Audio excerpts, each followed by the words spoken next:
Ada banyak keuntungan menanam sayur-sayuran apapun di media yang terbatas. Kita bisa dengan menggunakan media galon ataupun karung-karung bekas, ataupun kita dapat menggunakan ember-ember bekas dan perabotan rumah tangga yang lainnya. Keuntungan yang pertama yang kita dapat adalah ketika kita menyiapkan lahan tanam, pupuk komposnya ini hingga masa panen tidak akan bubar atau tetap masih utuh. Karena tidak larut ke alam bebas. Berbeda memang kalau menanam di tanah terbuka, tentu lahan media tanam kita ini akan banyak yang hilang. Inilah salah satu keuntungannya. Keuntungan yang kedua, kita tidak bolak-balik nyiramin. Jadi tidak mudah untuk kering karena ini untuk sirkulasinya haruslah kita atur sedemikian rupa supaya tanah tidak mudah untuk mengering. Nah, penanggulangan supaya terhindar dari kekeringan maka kita harus menciptakan pupuk kompos yang tepat. Jika kita menanam kangkung, selain kangkung ini justru malah dapat tumbuh dengan subur, jadi berbicara kalau nggak ada bukti juga rasanya akan membuat ragu siapapun yang mendengarnya ya. Jadi ini kangkung jenis daun lebar. Jadi jenis kangkung ini teman-teman sebelum menanam harus tahu ya, ada kangkung berdaun sempit, daun sedang, dan daun lebar. Nah, jadi kalau kalian kangkungnya itu pengen tampak ayu-ayu, pengen tampak subur, carilah ataupun pesanlah bibit kangkung daun lebar. Nah, satu karung ini harus dapat satu ikat ya. Kalau kalian membeli satu ikat ini di pasar ataupun mungkin di warung terdekat, warung sayur, harganya berapa? Ada yang kisaran sekitar 1.500 hingga Rp2.000. Nah, itu bergantung dari si pedagangnya. Nah, kita mengupayakan kalau satu karung ini bisa menghasilkan satu ikat, kalau kita bisa menanam 50 karung, berarti artinya kita bisa panen 50 ikat. Dan untuk kangkung sendiri, masa panennya ini sebaiknya jangan terlalu tua ya. Biasanya dilakukan panen ini dari 25 hari hingga 35 hari. Bisa saja kita panen lebih dari hari yang sudah saya sebutkan, tapi nanti akibatnya gagangnya ini bisa akan segera menua daripada nanti membuang, lebih baik panenlah kangkung di usia 35 hari ke bawah. Panennya lebih cepat ya. Sedangkan untuk kacang panjang, teman-teman ya, perhatikan kesuburannya ya. Padahal usia kacang panjang ini barulah sekitar 2 minggu lebih. Nanti saya akan sebutkan bagaimana cara mempersiapkan pupuk kompos organiknya. Usia panen kacang panjang ini kisaran dari 40 hingga 50 hari. Jadi ya bisa dikatakan 1,5 bulan atau 1 bulan 1,5 bulan atau 1,5 bulan lebih lah ya. Jadi nggak sampai 2 bulan. Nah teman-teman berbeda, ini daunnya agak mirip ya. Ini adalah daun buncis. Nah buncis ini daunnya mirip dengan daun kacang karena ini juga jenis kacang-kacangan ya. Ini panennya lebih lama, jadi dari 60 hari hingga 70 hari. Nah, bergantung kalian lebih suka yang mana. Jadi walaupun ada perbedaan masalah panennya, tetapi ada keuntungan-keuntungan tersendiri dari setiap tanaman. Oh ya, keuntungan menanam di media terbatas ini juga dia tidak rentan dengan yang namanya gulma ya. Gulma ini nanti akan kalah dengan akar-akarnya. Nah, kita menanam bisa dengan menggunakan galon ataupun dapat menggunakan karung. Ini tingkat kesuburannya supaya kalian tidak sanksi juga ya. Lihat cabangnya banyak, daunnya pun segar, tanpa ada serangan hama sama sekali.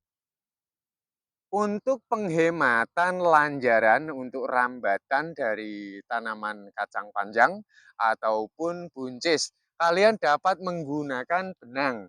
Karena pada umumnya para petani kita biasanya menggunakan bambu ya untuk rambatannya, tapi kita dapat mempersingkatnya, sudah gitu kita tidak terlalu capek kalau kita menggunakan benang-benang seperti ini. Nah, kalau kita lilitkan seperti ini dan kita ikat, ini walaupun diterpa angin besar sekalipun, teknik seperti ini, dia tidak akan terlepas dan tidak akan rusak. Untuk menanam jenis sayur-sayuran yang sudah saya sebutkan ini, pembuatan pupuk kompos atau kompos organiknya, bahan pertama untuk campurannya, kita menggunakan 3 ember tanah perbandingannya ya. Dan kemudian untuk sekam ataupun kita dapat menggunakan lihat sabut kelapa ataupun kokopit ataupun sekam, ini 1 ember ya. Lalu kemudian kita dapat menggunakan bekas abu bakaran limbah rumah tangga.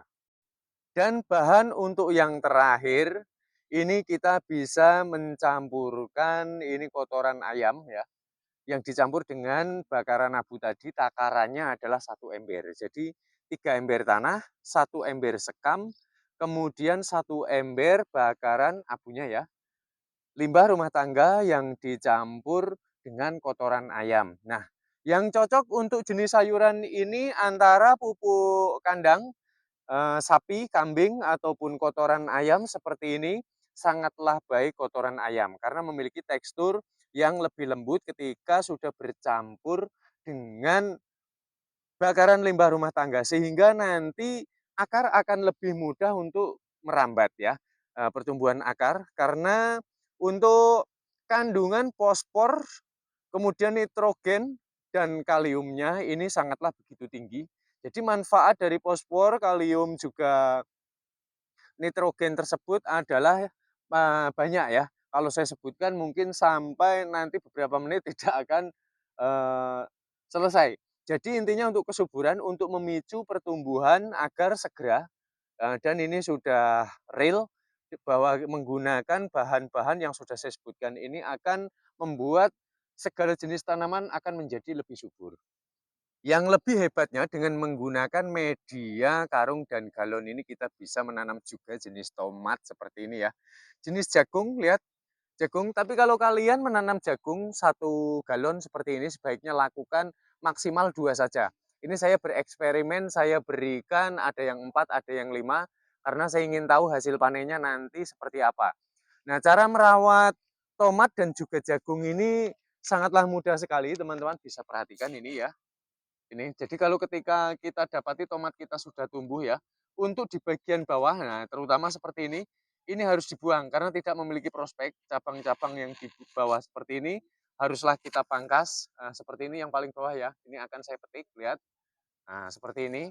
Dengan tujuan apa? Nanti pertumbuhannya ini dia akan lebih cepat untuk meninggi. Sehingga nanti kita ini tidak kerepotan jika kita ingin membubuhi kompos organik di atasnya. Karena biasanya kalau tomat ini, dia akan muncul seperti ini. Jagung juga sama ya. Dia akan muncul akar putih seperti ini, maka harus kita timbun secara tipis-tipis. Supaya nanti akarnya ini nanti ketika sudah tertimbun semua akan lebih dapat bekerja secara maksimal.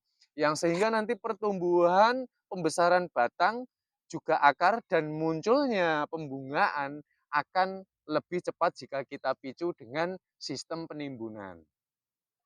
Nah, karena di sini temanya adalah saya lebih berfokus ke kacang panjang ya, cara menanam kacang panjang dengan menggunakan galon-galon bekas seperti ini. Cara perawatannya pun sama. Jadi untuk daun di bawah seperti ini ya, daripada nanti kita menimbunnya agak sulit, jadi ini langsung saja kita petik seperti ini daunnya.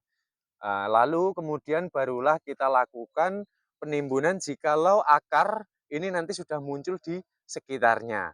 Nah, saya rasa seperti ini saja. Satu penambahan buat teman-teman, sirkulasi harus diperhatikan ya sebelum saya tutup video ini. Untuk kalian yang menanam dengan menggunakan galon, pastikan sirkulasi udaranya dengan memberikan celah lubang seperti ini. Karena kalau tidak dilubangi saya jamin maka tanaman kita tidak akan subur. Dia sekalipun tumbuh paling juga nanti hanya akan kerdil. Hal tersebut diakibatkan karena tanah sulit di dalam penguapannya, karena suhu yang kerap sekali untuk berubah-ubah.